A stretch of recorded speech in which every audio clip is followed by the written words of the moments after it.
베드로는 아랫뜰에 있더니 대지사장의 여종 하나가 와서 베드로가 불 쬐고 있는 것을 보고 주목하여 이르되 너도 나사렛 예수와 함께 있었도다 하거늘 베드로가 부인하여 이르되 나는 네가 말하는 것이 무엇인지 알지도 못하고 깨닫지도 못하겠노라 하며 앞뜰로 나갈새 여종이 그를 보고 곁에 서 있는 자들에게 다시 이르되 이 사람은 그 도당이라 하되 또 부인하더라. 조금 후에 곁에 서 있는 사람들이 다시 베드로에게 말하되 너도 갈릴리 사람이니 참으로 그 도당이니라. 그러나 베드로가 저주하며 맹세하되 나는 너희가 말하는 이 사람을 알지 못하노라 하니 닭이 곧 두 번째 울더라. 이에 베드로가 예수께서 자기에게 하신 말씀 곧 닭이 두 번 울기 전에 네가 세 번 나를 부인하리라 하심이 기억되어 그 일을 생각하고 울었더라. 아멘.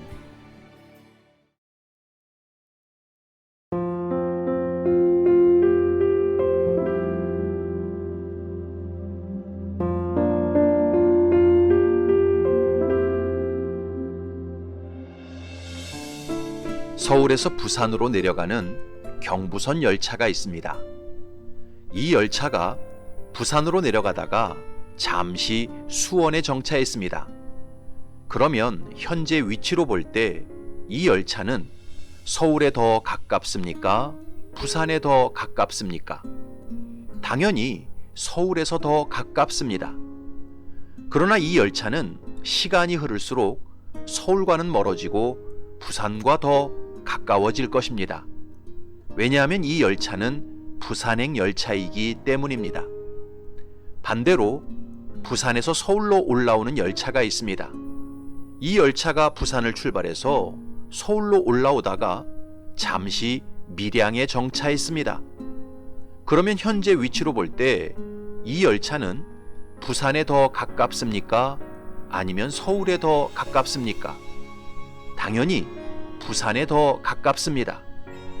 그러나 이 열차는 시간이 흐를수록 부산과는 멀어지고 서울과 점점 더 가까워질 것입니다. 왜냐하면 이 열차는 서울행 열차이기 때문입니다. 중요한 것은 현재의 위치가 아니라 방향입니다. 많은 성도들이 신앙생활을 하면서 착각하는 것이 하나 있습니다. 그것은 하나님께서 지금 내 위치에 관심이 있다고 생각하는 것입니다. 지금 내가 얼마나 깨끗하냐? 지금 내가 얼마나 죄를 안 졌느냐? 지금 내가 얼마나 큰 직분을 맡았느냐? 하나님의 관심사가 여기에 있다고 착각합니다. 그러나 그렇지 않습니다. 하나님의 관심사는 언제나 우리의 방향에 있습니다.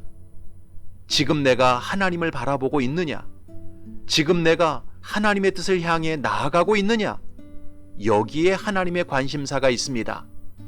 왜냐하면 우리의 미래는 현재 내 위치로 결정되는 게 아니라 방향으로 결정되기 때문입니다. 내가 현재 아무리 깨끗하고 죄를 짓지 않고 큰 직분을 맡았다 할지라도 내 마음의 방향이 세상을 향하고 있고 정욕과 무욕을 향하고 있다면 나는 시간이 갈수록 점점 하나님과 멀어지고 마귀와 가까워질 것입니다. 천국과 멀어지고 지옥과 가까워질 것입니다. 그러나 내가 현재 아무리 더럽고 죄가 많고 부끄러운 위치에 있다 할지라도 내 마음의 방향이 하나님을 향하고 있고 말씀을 향하고 있다면 나는 시간이 갈수록 점점 마귀와 멀어지고 하나님과 가까워질 것입니다. 지옥과 멀어지고 천국과 가까워질 것입니다. 이처럼 인생의 승패는 현재 위치로 결정되는 게 아닙니다. 현재 방향으로 결정됩니다. 그러므로 인생을 살다가 아무리 큰 실패를 하고 부끄럽고 추한 죄에 떨어져도 바른 방향으로 돌이킬 수만 있다면 그 사람에게는 회복이 있고 소망이 주어집니다. 그 사실을 오늘 본문의 베드로가 보여주고 있습니다. 그렇다면 베드로의 실패가 우리에게 주는 교훈이 무엇일까요? 첫 번째는 사람은 다 약한 존재라는 것입니다. 두 번째는 나도 실패할 수 있다는 것입니다. 세 번째는 회개만이 살 길이라는 것입니다.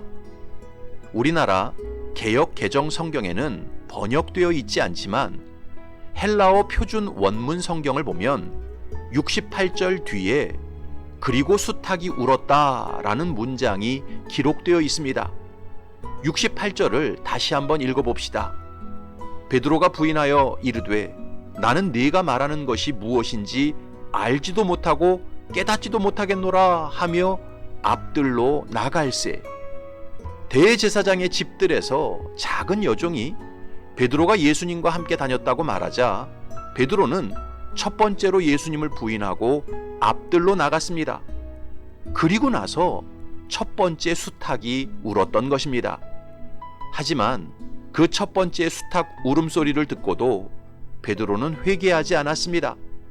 그래서 결국 두 번째, 세 번째 계속 예수님을 부인하는 자리로 떨어지고 말았습니다.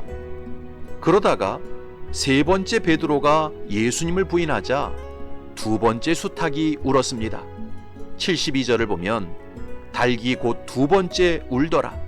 이에 베드로가 예수께서 자기에게 하신 말씀 곧 닭이 두 번 울기 전에 네가 세 번 나를 부인하리라 하심이 기억되어 그 일을 생각하고 울었더라. 두 번째 수탉 울음소리를 듣고 베드로는 비로소 정신을 차렸습니다. 조금 전 만찬 자리에서 예수님께서 하셨던 말씀 내가 진실로 내게 이르노니 오늘 이 밤 닭이 두 번 울기 전에 네가 세 번 나를 부인하리라는 말씀이 생각이 나서 울었습니다. 그런데 여러분, 베드로의 이 울음은 한 번 울고 만 게 아니었습니다. 여기 울었더라는 단어는 헬라어 원문 성경에서 에클라이엔이라는 단어로 되어 있는데 그 의미는 그 새벽으로부터 시작해서 계속 반복적으로 울었다는 뜻입니다.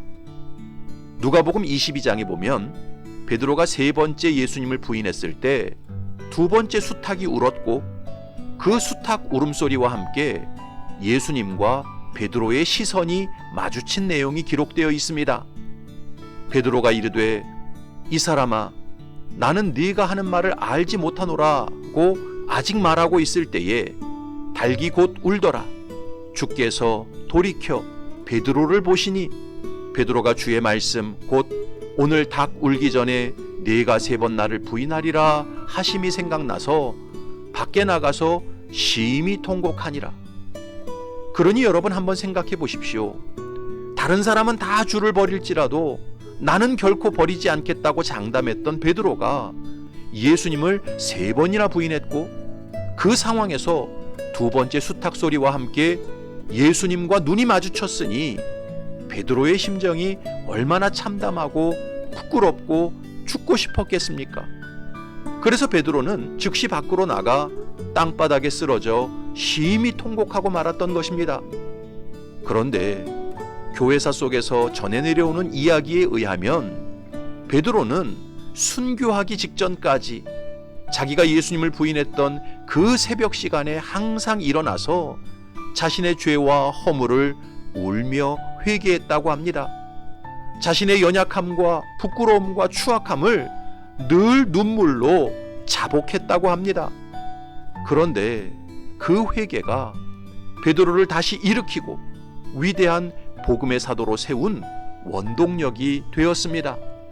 여러분, 사실 가룟 유다의 죄나 베드로의 죄나 그 죄질만 놓고 보면 50보 100보입니다.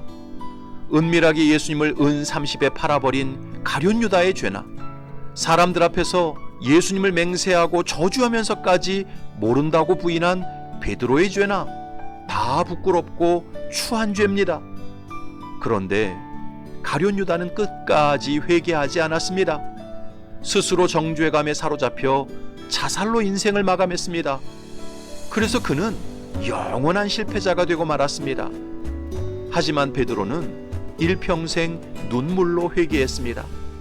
그래서 하나님의 긍휼을 덧입고 이방인에게까지 복음을 전하는 위대한 사도가 되었습니다. 결국 베드로의 실패가 오늘 우리에게 주는 가장 강력한 메시지는 회개만이 살 길이라는 것입니다. 사랑하는 성도 여러분, 성경 전체를 통해서 하나님께서 우리에게 항상 주시는 메시지는 어떤 죄와 허물이 있든지 회개하면 산다는 것입니다. 에스겔 33장에서 말씀합니다. 주 여호와의 말씀이니라. 나의 삶을 두고 맹세하노니 나는 악인이 죽는 것을 기뻐하지 아니하고 악인이 그의 길에서 돌이켜 떠나 사는 것을 기뻐하노라.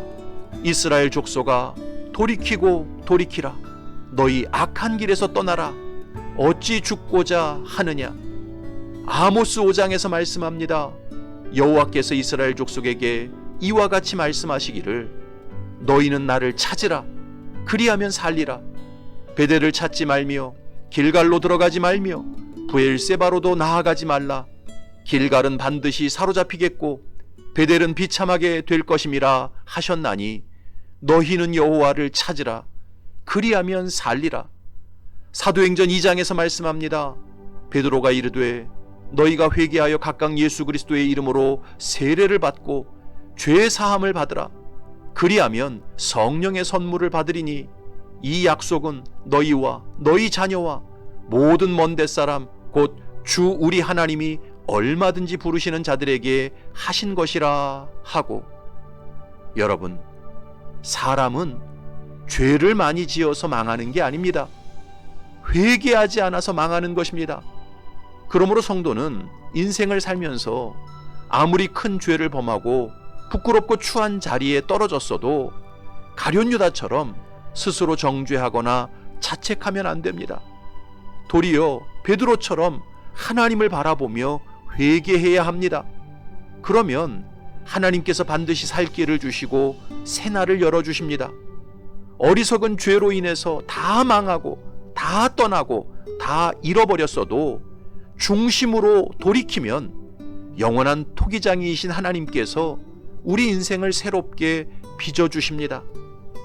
바라기는 저와 여러분들이 인생을 살아가다가 죄에 빠지면 베드로처럼 즉시 회개하시기 바랍니다. 그래서 하나님 주시는 영원한 구원과 회복의 은혜를 누리며 사시기를 주님의 이름으로 축복합니다. 아멘.